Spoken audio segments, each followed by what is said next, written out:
30 июля оккупационный китайский режим провел специальное совещание на тему, что должен сделать Синьцзянь для адаптации ислама к социалистическому обществу с целью дальнейшего углубления политики китаизации ислама и враждебности к религии по отношению к мусульманскому населению Восточного Туркестана. Выступая на встрече, коммунистический мулла Абдуракиб Томирнияз, президент Китайского исламского общества в Восточном Туркестане и директор Синьцзянского исламского института, сказал: «В новую эпоху религиозные деятели всех степеней Синьцзяна должны внести свой вклад в великое процветание великой китайской нации, играя активную роль в широком распространении культуры и соблюдении законов и правил, чтобы улучшить инфраструктуру и строительство».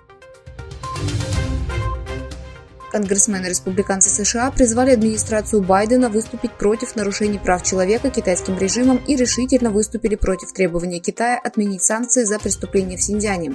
Как сообщал «Голос Америки» 3 августа, представители республиканцев направили письмо госсекретарю США Энтони Блинкену и министру торговли Джинни Раймондо, в котором выразили обеспокоенность в связи с просьбой Коммунистической партии Китая к США отменить санкции в связи с преступлениями Китая в Синьцзяне.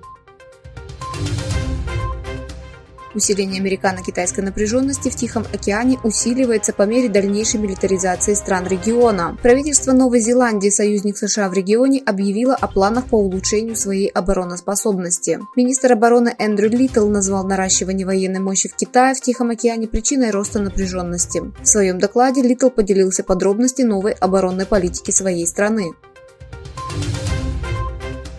Apple удалила более сотни приложений, предлагающих ChatGPT и аналогичные услуги из китайской версии App Store, поскольку в Китае в течение 2 недель вступит в силу регулирование искусственного интеллекта. Apple приняла радикальное решение в App Store относительно этого регулирования в Китае.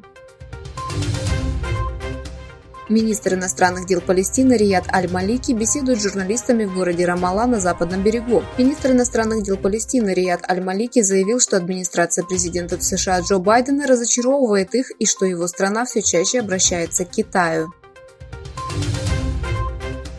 Из-за роста цен на смартфоны многие люди пытаются привезти дешевые аппараты незаконным путем.